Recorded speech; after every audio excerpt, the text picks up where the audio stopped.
Namaste and welcome to Saranga. I am happy to be joined today by my partner in crime, my partner in this channel, my confidant, my sounding board, and most importantly, my sister from another mother, Mary Suresh Iyer. Welcome to our channel, Mary. Thank you so much. Thank you for having me. And it's a pleasure always to catch up with you. So we've actually started a series of conversations on caste, the Varna Vyavastha. And in that context, we've had Dr. Raj Vedam, and then we've had Pandit Satish Sharma ji, and today we have Mary Suresh Iyer. And Mary comes with a very different perspective.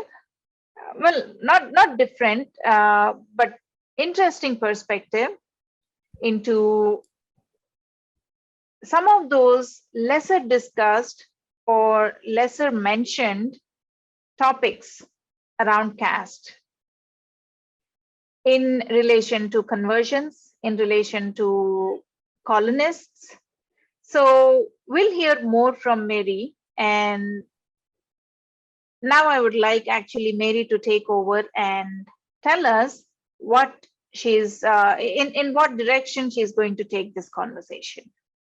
Thank you, Esther. The direction that I want to take is, while it is true that Britishers have exploited us financially, that financial exploitation has led to some of the people from what we today call as the lower strata, like your scheduled caste and scheduled tribes especially, to not only get economically exploited, but also they got spiritually exploited, in the sense that they got alienated from their, it was easy to alienate them from their spiritual moorings, heritage, cultures, all of those things.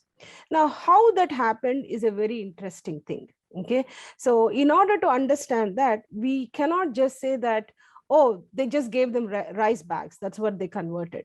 Yeah, it's partly true, but before giving them the rice bags, they rendered them absolutely poor. Okay, that's where it happened. So it is not that these people were lazy, they didn't want to work. It's really nothing like that. It's not that they were waiting for freebies and that's why they got converted. That is a big misconception that many seem to have. People think that, oh, somebody is coming and giving free rice bags, because of which they just want to sit on their bottoms and get these rice bags. And from tomorrow, instead of being called Narayana, they'll be called maybe Samuel. So it didn't happen like that. There was a lot of struggle in these communities before they get to where they got. Okay, so we have to look at what kind of exploiting happened financially first, and then that exploitation made them absolutely poor. When they were poor, the missionaries came behind. Okay, first the exploitation happened mostly because of the business aspect of British India, which is the East India Company and all of those things. So once these people were completely poor and they had nowhere to go, they were taken into what we can almost call them concentration camps. So the same British that took away the livelihood now set up a new setting and started giving them work. Now, once they have these people in the camps, that's when the whole day they work, evening a missionary comes and calls them and now kind of shows the other side, like your Jekyll and Hyde kind of thing. Okay, so now it is a different Britisher who comes in now, tells you Jesus loves you and things like that. So now what choice do you have? You need the food that they're giving, and probably they gave special food for people that actually came to these separate meetings that they had. So there's a lot of history to this. We need to understand a lot of history to this. So in this series, it probably will be 3-4 sessions, hopefully. And I'm going to take each caste, okay? As much as I hate to use the word, but that's what I want to do. And one of the things that I will talk about is I'm more familiar with these groups in Telugu states. So I'll mostly focus on Telugu states. One of the caste communities that I want to talk about is Erukala communities. Okay. And those were the ones that were terribly exploited.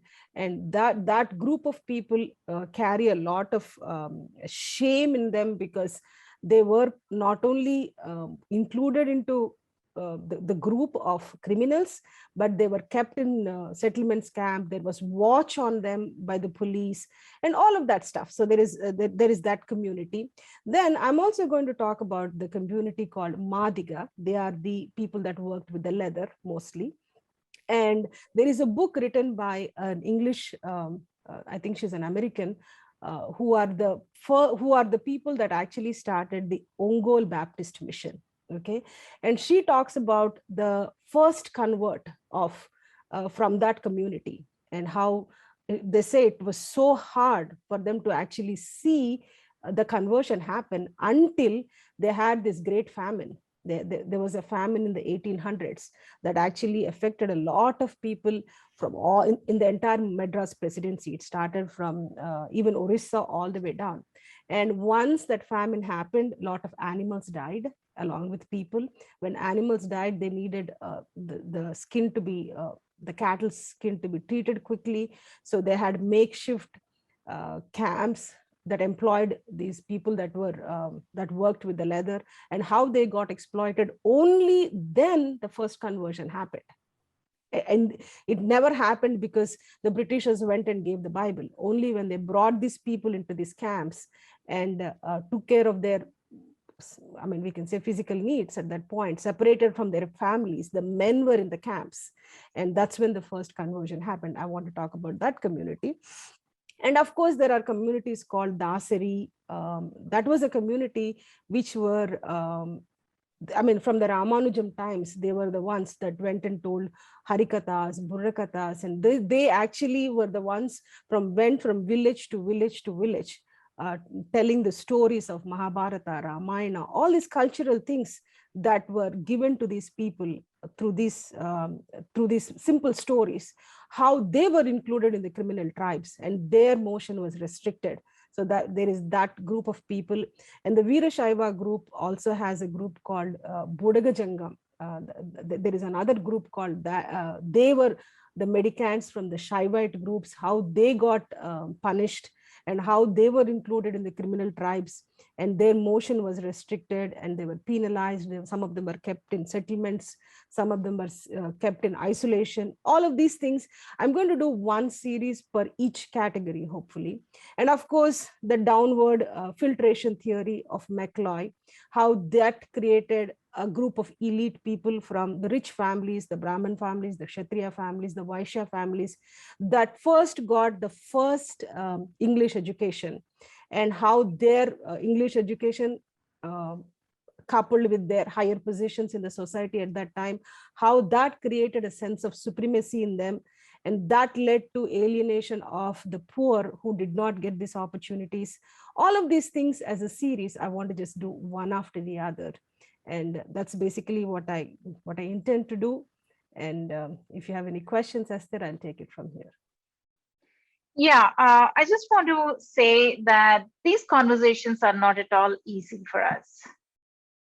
They haven't been easy for anybody, which is why we don't hear about many conversations deconstructing or trying to explain the origins or the practice. No aspect about caste has been talked much in from the perspective of, or with the, or should I say, with the intention of deconstructing them. So this conversation definitely is not easy for us. A lot of times we struggle to even utter the word caste. And every time we say the word caste, we have to say the word caste, we add an apology, a statement of apology there. Like we just say, much as we hate to use this word. So that is how difficult it is to even carry on a conversation around these topics. But we have chosen to do it with the solo intention of trying to understand. As we go along, we are learning it ourselves, and we are creating an awareness. And our intention is basically to bring these conversations into mainstream conversations and just normalize them. Normalize them. There's nothing wrong in trying to understand whether these communities or their exploitation or how they have been oppressed even after the Britishers left. So I don't think anybody should take these conversations personally. It's just an academic pursuit, just for us as it is for the others. Because what it led to is deep sense of suspicion. Like one suspects the other that at their expense, the other progressed.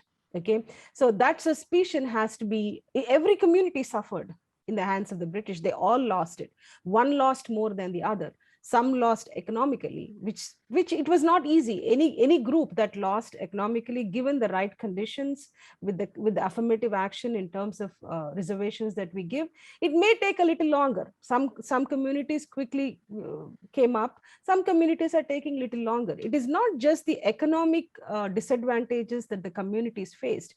It is mostly, unfortunately, and as tragic as it is, the lower rung of the society, what they reduced to lower rung of the society, got alienated from such a great culture and a profound way of thinking.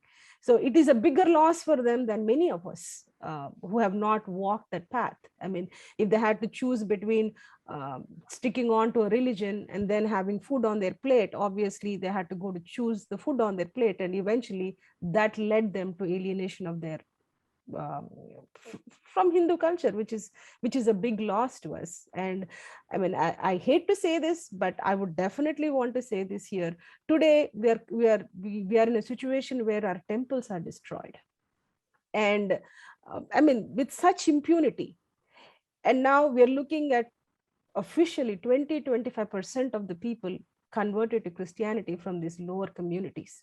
And if these brothers and sisters from our side were to stand guard to those temples, I can guarantee you these fellows will not touch those temples.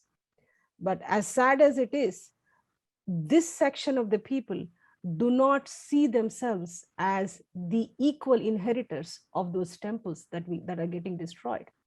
And it's a sad thing to say, it is an unfortunate thing to say, but if in a village a temple is destroyed, the majority of the people are not even bothered. In fact, they have apathy. They're like, okay, at some point, we never had any kind of equal opportunity in the temple, so be it, let it go. And worse still is that some of them are actually joining in destruction of those temples.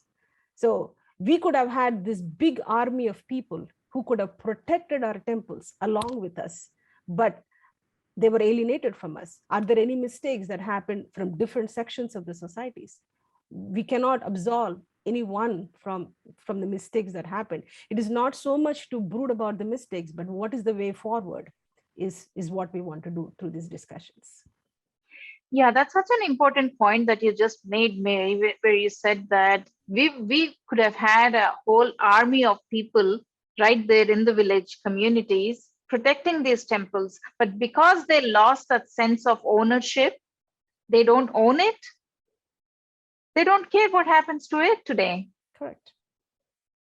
And some of them may be very happy too when they see a temple, being brought down.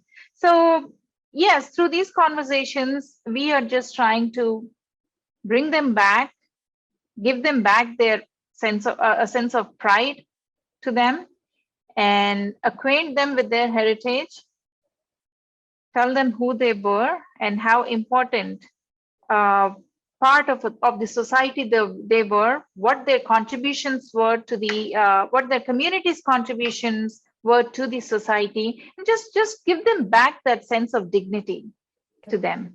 And yeah, this is the only way we can empower, so they become the army that we want to see. So we'll continue this conversation, Mary, and thank you so much for just breaking it into small capsules. And I mean, which Mary is going to eventually bring forth. But as she said, she is going to take up one episode per community and break it down, go into the details of each of those communities. So thank you for the effort that you are putting. And just like everybody else, I'm looking forward to this series from you. Okay. Thank you so much, Esther. Thanks a lot. And I apologize for my brief disappearance from this space, but I'm back. Yeah, back with a bang. So very excited about the series. Do join Mary and me in this journey as we deconstruct the layers around the caste system and bring to you the history, basically the history of all these communities that have been that have been not recognized as part of the mainstream Hindu society.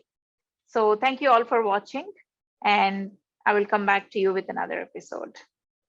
Namaste.